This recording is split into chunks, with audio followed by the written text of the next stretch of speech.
I'm Debbie.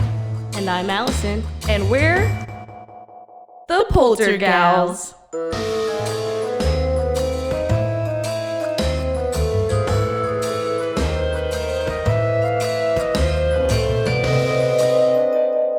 Spooky. Hi, I'm Debbie. And I'm Allison. And we're the Poltergals. Welcome back to another episode. This episode, we're going to be talking about the Waverly Hills Sanatorium. Mm-hmm. Are you ready to hop into the history, Allison? I was hoping I didn't have to hop. What? Hippity hop. Got the hip hop hop of the hippest hop in the hop. Can I just say, I love your reaction to the whole big building song. I like big buildings and I cannot lie. If you have You not other brothers can't deny when a ghost walks into the itty bitty waist and a boo thang in your face. If you have not seen that reaction video, please go visit our Instagram and see it, because Debbie's reaction is priceless. I'm ashamed of myself. I'm both proud and ashamed all together. It's like I feel like the mother of a child who like goes up on stage and is like doing their childhood performance, and they're like kind of bad at it, but like, you know, you're just proud of them for doing it, you know? That's how I feel about myself. This whole euphemism is how I feel about myself. Are you happy? Yes. Anyway, this week's episode is brought to you by Tiny Pies. I have a s'mores pie over here, and Allison has a banana cream pie. They didn't pay us any money to shout them out, but thanks, Tiny Pies. I paid you money for pie, and it's good. Therefore, we shout you out anyway. Yeah, there you go. We just like pie. So, for the history, Waverly Hills Sanatorium sits on a land that was originally purchased by Major Thomas H. Hayes in 1883.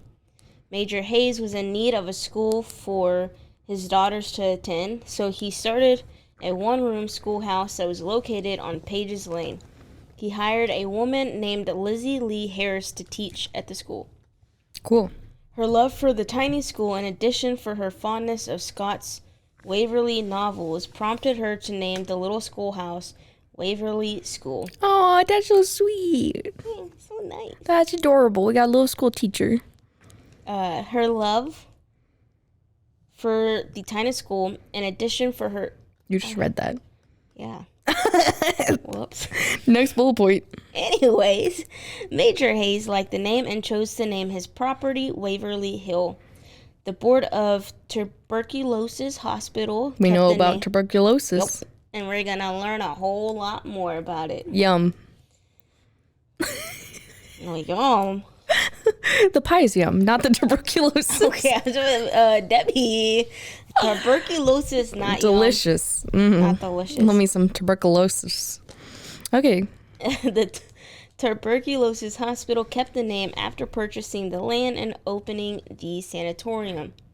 Originally, Waverly Hills Sanatorium was a two-story frame building with a hippity-hopped roof.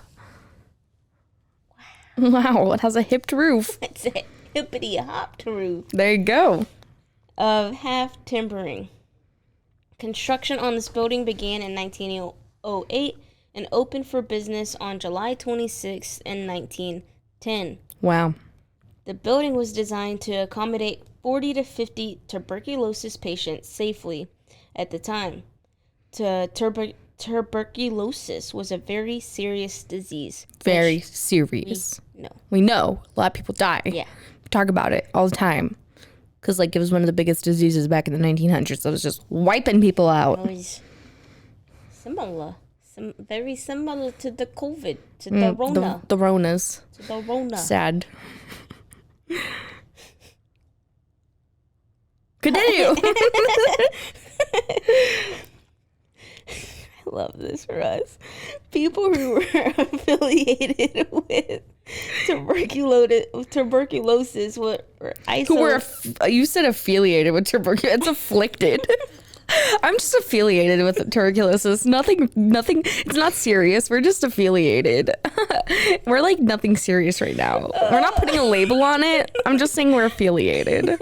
I'm definitely not afflicted with tuberculosis. Afflicted. I'm just affiliated with it. That's not the way that works, Allison. Anyway, so people afflicted with tuberculosis. tuberculosis were isolated from the general public and placed in an area where they could rest, stay calm, and have plenty of fresh air. Mm-hmm. Tala? It's Tala all over again. Oh no. Oh no. Sanatoriums were built on high hills surrounded by peaceful woods to create a serene atmosphere to help patients recover. Tuberculosis was becoming epidemic. An epidemic. Oh my god, I need I'm doing it. It's okay. We're gonna make it. Need more sugar. Epidemic in Valley Station, Pleasure Ridge Park, and other parts of Jefferson County in Kentucky. The little TB clinic was filled with more than 140 people. Wow. And it was obvious that a much larger hospital was needed to treat those epidemic proportions. Those living with it could not be allowed to live and exist among the general population. Mm-hmm. It was not known at the time that tuberculosis was an airborne disease. And then I'm going to read the note. It says, I'm getting uber tired of this disease going around killing people. It's made so many ghosts. I love it. Beautiful note, Allison. Thank you for adding that commentary. I tried. All right, Really continue. tried. Waverly Hills was a self-contained community, a city in and of itself, complete with its own zip code. It had its own post office, water treatment facility, grew its own fruits and vegetables, raised its own meat for slaughter, and maintained many of the other necessities for everyday life. Everyone at Waverly, patients, nurses, doctors, and other employees had to say goodbye to everything they knew on the outside world. Once you went to Waverly Hills, you became a permanent resident on the hill. Is that why they say, like, when you're getting older, you're getting over the hill? I really hope not. Because, like, back in the day, like, they would go on these hills for, like, sanitariums and stuff, and then they would die. I So, really like, hope not. that's so sad. I really hope Like, you know, not. like, on the cakes and stuff, it's like, anytime they, like, turn it, it's like, oh, you're over the hill. Have you never heard that? No. Wow. Well, that's what I think it is. Now I'm gonna have to Google the etymology behind that. You're gonna Google the Googled stuff? I'm gonna Google it. Anyway, continue. Oddly enough, despite that fact, many patients received visits from loved ones on visiting day. When the visit was over, the visitors left Waverly and ventured back out into the community. Oh no, that's not good. Now Yeah. that we know it's an airborne disease, Yeah. those people would just be like, "Hi, I'm sorry you're dying of tuberculosis. Bye," and then just go spread it to everybody else. Yeah. And then it's like, I wonder how I ended up back in here. The massive collegiate Gothic style sanatorium that you see in the 1926 photo that is not pictured here, But we'll post on our Instagram and Yes. our stuff.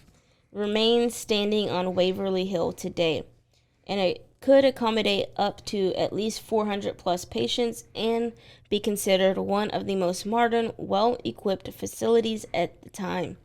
Construction of the sanatorium began in March of 1924 and opened for business on October 20th in 1926.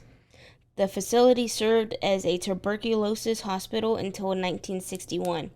When the discovery of an antibiotic that successfully treated and cured TB rendered the facility obsolete. Finally. Wow, I can actually pronounce words, and they finally cured TB. Yeah. So But don't good. worry, I can mispronounce something. Just give it a sec. Yeah. We'll fall back into our same patterns. It was closed down and quarantined, then renovated. In 1962, the building reopened as a nursing home that eventually became known as Woodhaven Medical Services, a Geriatric. geriatric. Yeah, I knew you were going to mess up on that word. It just means old people thing. Geriatric. It's like old people. Woodhaven Medical was closed by the state in 1981. Over the next few decades, Waverly Hills would fall into more dark times. Vandalized luster of the building and did little to stop people. Wait. You skipped like a whole Yeah. sentence. Yikes. Vandalized, damaged, nearly condemned.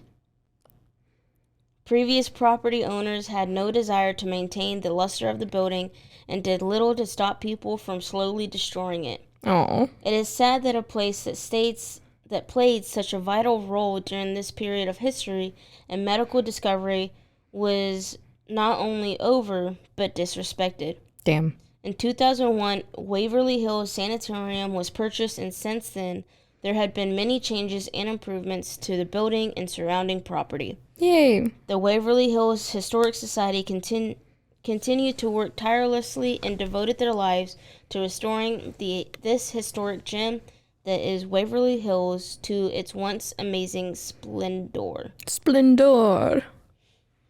Waverly Hills Historic Society is a nonprofit organization dedicated to the preservation and restore.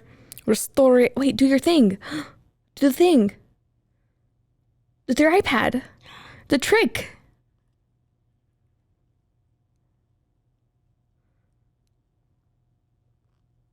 I don't know if it played. How will we know if it did it or not? Did it do it? Restoration. It did it. Yay! There you go. Restoration? Of Waverly Hills Sanatorium, the history of its past employees and patients, as well as the education of the public of the history of TB and the effect on the area. Wow. Also, Fun fact. TB is known as the White Death. Oh, oh my And I gosh. put, so no wonder so many women wore white. JK. Now we know about the woman in white. And then I continue to say, JK, that's no excuse. They should be wearing something else, especially if TB was known as the White Death. Sadly. I don't want to hear about anybody wearing white if there is the White Death, especially if they died in the White Death. Y'all should be wearing blue, Yeah. green, Rainbow? Why does it always have to be white? yeah. I want to go to a hospital that has makes you wear a purple gown. Why white? White's too sanitary for a sanatorium. Wow. Anyway, so that's all for the history. Now it's time for a commercial break. Yeah. Break! And now, a word from our sponsors. Spooky.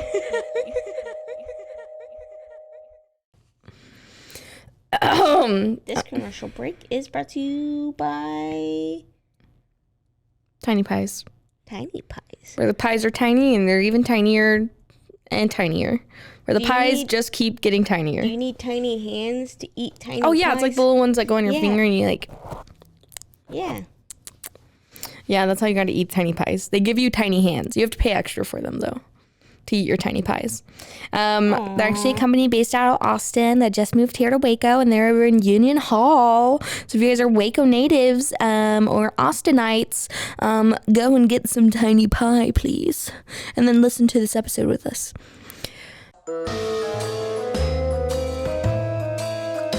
And now, a word from our sponsors. Spooky. All right, and we're back. It's time for the hauntings. Allison, are you ready? I don't know.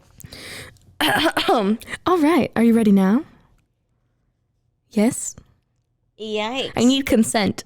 What is that voice change, dude? I need consent. I need regular Deborah back. Oh, sorry. I'm sorry. The pie did something to me. Not, no Waco Oh. Debbie. I need Poltergeist Debbie. Oh, the two different persons. Personalities. Well, now it's time to get into the hauntings. Allison, do you consent? I guess. I didn't hear a yes. Say yes. All right. Well, I'm going to get into them anyway. So, Louisville, Kentucky is home to countless buildings that are rich in both history and paranormal activity. I think I burped a little bit while I was saying that, so It's borderline disgusting, but also impressive. very impressive. Anyway, so there are a few notorious buildings rather than the Waverly Hills Sanatorium. So, of course, this is considered to be one of the most haunted places in the country. So this building has a dark past stemming from an obviously time as a tuberculosis factory. Now we know, known as the White Death. So the property was originally purchased as whenever it was acting as a school building for the daughter of Major Thomas H. Hayes. And then the Board of Tuberculosis Hospital then kept the original name of the building, Waverly Hills, after repurposing it as a sanatorium. A little refresh there. So overall, they believe that 50,000 people are believed to have died in the building during its time as a tuberculosis factory. 50,000 people. The bodies of the deceased were actually disposed of by using a body chute that ran over 500 feet in length. So they would take the bodies, they would shove them down this chute, and then they would travel 500 feet down into this thing where their bodies were then disposed of. The equivalent of a trash can chute at like these fancy hotels, but for bodies. But for bodies. I thought you were going to say like I didn't think you were going to say like a trash chute. I thought you were going to say like a slip and slide. I thought you were going to be like, oh, it's like a water park. 500 feet drop. Right down. Water park style. That's so much better. But you know what? It's a trash chute for dead bodies. Anyway. It's a little trashy now. That's a little, yeah, Allison, I don't know why you said that, but that's fine. My metaphor was much more lighthearted, and yours went a little dark there. Basically, just calling Dark and dingy. Dark and dingy. That's our brand.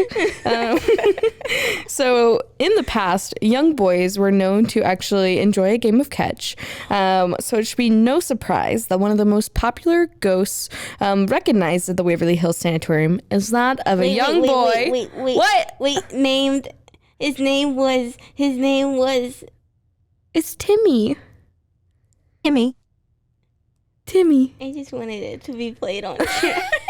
Not Billy. His name is Timmy. So young boy named Timmy, and he loves actually playing catch with visitors in the building. So if you take a ball and throw it, Timmy will play catch with you. And remember, he's a ghost. So you know what you say about treating child ghosts with respect and being nice to them. So who do we have? Billy, Sally, and Timmy. And then what was the other one? I don't remember. But, well, we did talk about the Sally house, so now we know there is, in fact, a Sally. Sally. Yeah, so there's Billy, Sally, and Timmy. And Tommy. Ooh, we could have a Tommy, too. Oh. Anyway, so this little boy, his name is Timmy, and he actually died of tuberculosis, and now he wants to play catch with you. It is said that if you roll a ball down a long hallway, oftentimes Timmy will just roll it back to you, which is a welcome change of pace for a haunted building. But unfortunately, not all the ghosts of Waverly are quite so playful. Oh, no. So another ghost that is often sighted at the location is actually of a woman who has once worked as a nurse back in the day when it was still operating as the tuberculosis facility. So the story goes that the nurse actually hanged herself in the building, and she is now believed to be still roaming the hallways doing her duties. I could not imagine being around so much death and destruction and seeing tuberculosis like ravage these children and humans, and then just trying to be a nurse, and then if it wasn't airborne, mental health. Wouldn't they get it? I mean, but yeah. Then I guess not. It just depends, how good your body is. Yeah, and then I guess you technically, could you not fight off the disease? I don't know, man. I think it was just like a weird thing that happened to people. Like, or did it just kill you? I think kind of. I think it was a little bit of both. But yeah, so this nurse. Can you say that again? A little bit of both. What did I say? Both. Both? I like how you say both. Also, it's disgusting. I'm sorry. My husband hates the way I say bucks. So I say like, oh, it's $50. He hates it. How do you say like if you see something and you're like, oh, it's only like $50? Bucks. Bucks. Bucks. Bucks. Yeah. He hates it. Every time I say bucks, it like drives him crazy. Like, Why? I don't know. I guess I say it a lot because like sometimes I'll be like doing math or I'll be like, oh, you know, like it was like $50. That was like $20. It's either that or a dollar. $1? It's like the fisherman. I got you $1. Dollar. Oh, I'm smaller. Smaller. No, holla. Okay. Well, back to the episode. So now, sorry I burped and say weird things. So the nurse that hung herself is still roaming the hallway. And then finally, the least frequently sighted is actually a specter. And is said to be a mysterious man in a white hat. So now we have a man in white. Or a man in a white hat. I'm so done. Oh no! Can you edit just like steam coming out of your ears? You're just like, ugh. For those of you who are listening to the podcast right now, Allison just did like a little temper tantrum, and just kind of like scrunkled her face up. But anyway, so there's a man in a white hat. So yeah, and he drifts through the corridors late at night. There's actually no information regarding who he possibly was in the past life, but his presence is often cited by individuals brave enough to take the deep dive into this maze-like facility. So that's pretty terrifying. Of course, today you can now visit the property for yourself. It's at 4400 Parley Drive in Louisville, Kentucky. The location offers both historic and paranormal tours, our favorite. You might even get to meet some of the building's original patients, which terrifying. So be sure to go support us on Patreon to see this very gothic style place. Wait, did you write this? Okay. It says, be sure to go support us on our Patreon. It says Patreon. Patreon, yeah. It says Patron. Our Patreon for us to go see this very gothic style place. We do it for you. And deep down inside, it says, Allison, just really want to go to very spooky places that are not in Waco. And then another note inside this note.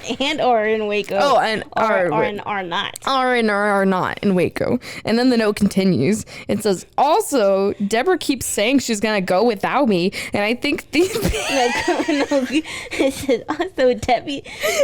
You said Deborah with an O. My name doesn't even have an O in it. Deborah keeps saying that she's going to go out with me, but I think she baby, in her words of her very own self. I am baby. So I need y'all to go support us. That way all y'all can see what happens on camera. Also, this is a very mean of me to say, but I'm so sorry. Not really. Please go support us on the Patreon, because I really want to see Debbie be scared. Yeah. I know it's mean. Sorry, not sorry. Yeah, and there's like 6 parentheses in parentheses for this note. So it's like a note within a note. Aren't you supposed to use like brackets if it's like a parentheses inside of parentheses? Listen, I am not an English major. I just speak the words. Just speak the words. I speak the words. Anyway, well, that is all for this week. Thank you guys for listening. Go follow us on our social media and at the Patron. We're at _Poltergals on Instagram and Facebook. Join our group. We kind of post a lot of weird stuff. And you can see me sing more songs, dumb songs. All right. Thank you. Bye. You've been listening to The Poltergals, a Rogue Media Network podcast.